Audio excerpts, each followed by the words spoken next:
Hi everyone! In this video, I'm gonna talk about 3 important rules, which are charging, payment, contract in your freelance job. Okay, so I started freelance job, I guess, back in 2020. And right now, I run global marketing agency helping businesses succeed in South Korea, Japan, and English-speaking markets through SEO, social media, and advertising. Back in 2020, I didn't know anything like that. I just always check the Upwork every day to get the deal. But obviously, I was able to hit 5K a month ever since I started freelancing job within maybe 5 months or 3 months. Yeah, 5K months. And then within a year, I was able to hit 10K a month. Yes. And then that's how I started my freelancing work. And also that's how I found my agency work so that I can get some benefit from tax in South Korea.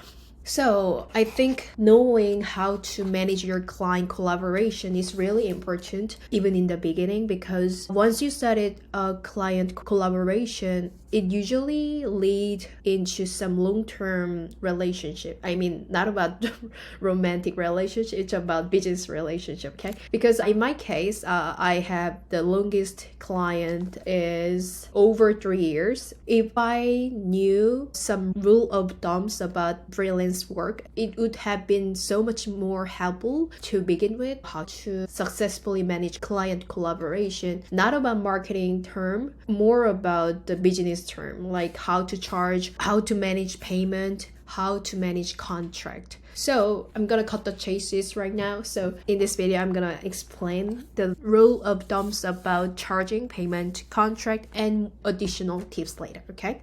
Rule number 1, never charge your payment at an hourly basis, but you should charge based on your project, meaning the proposal itself, like package, okay? Personally, also generally, we don't want to get just eyeballs like every second. Like, why did you spend 8 hours on this project? Why did you charge 8 hours for this? Why did you spend like 5 hours on hashtags? Like, I don't want to get any questions like that. As a marketing expert, I can spend sometimes more, I can spend sometimes less. It should be based on my expertise and my skills, not about hourly rate itself, okay? But when you charge your services based on project, you need to know how much usually you spend time on some tasks.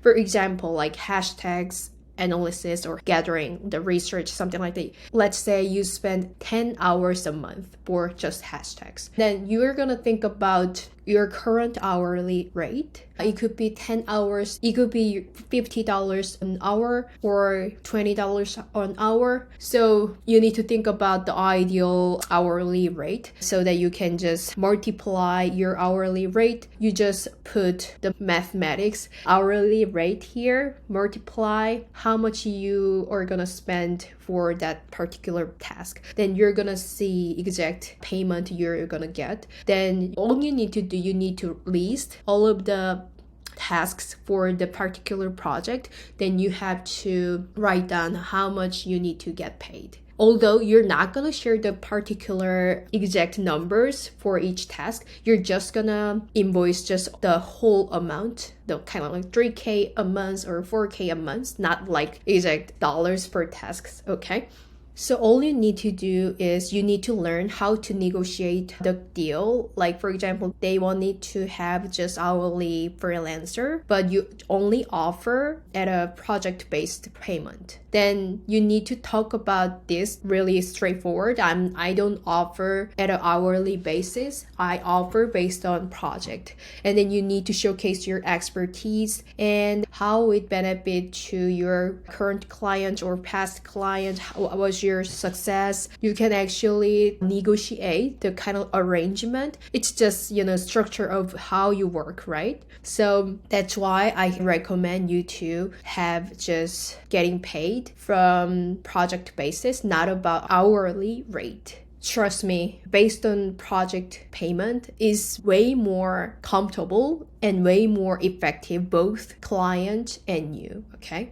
Rule number 2, this is really important. Always payment first. Like This was my case. I got some clients from Upwork, and then there was some milestone like this task here, $200. This task was like $100, and this task was $500. But it was not upfront payment system. It was just, if I finish this task, I get paid. If I finish task, I get paid. But you know what? Like this particular system, I understand the client want to get really satisfied with the particular work, but usually Upwork has micromanaging clients, to be honest. So even though I performed well, they want to get like 500% quality, not just exactly the task that they offered me. So I had to deal with the ongoing conversation about like I didn't get this and this and this, but it was not on the contract. And even though he overlooked about the specific terms and then he signed about it, he continuously like criticized about like why you didn't do this and do this, like something like that. So I couldn't get some amount. It was about like $100 or $200 because he initially wanted to get like 500% quality. So I ended up giving up that money because if it's not, he just threatened me that he will leave like really poor reviews on my profile. So to avoid this particular situation, you need to make sure that you need to get paid first. And then you're gonna deliver the work 100%, right? Because we have a contract agreement and all. Like, I'm not talking about you have to do something bad. I'm talking about it's for the sake of our life. Because sometimes we can encounter some really bad clients and then they want to save their money. That's the thing, okay? Rule number 3, contract. So it's about protecting yourself once again, okay? Let's say you close the deal about $800 a month, and then the contract period will be 3 months. So even though it's really small amount of money, you need to get signed to make sure that you can get paid no matter what, because you're gonna deliver the whole services. And then marketing is about, we are focusing on generating leads within their budget. And then sometimes if its budget is too tight, then we cannot generate the proper leads or proper performance. This is true. So we are gonna deliver the best possible, but we cannot guarantee that we are gonna make like certain amount of leads or like sales. We can't guarantee that quality, right? So just in any case, the contract is really important.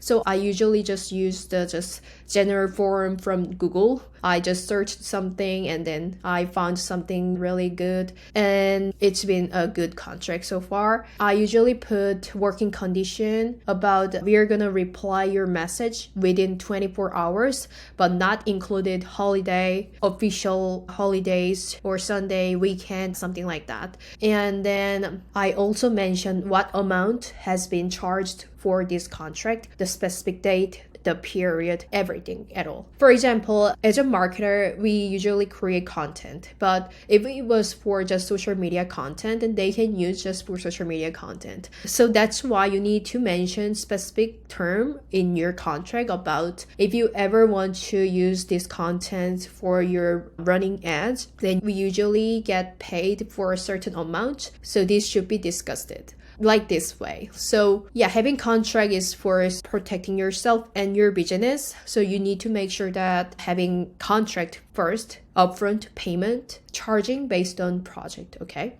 So here is some brief process that how you can actually operate after the closing the deal.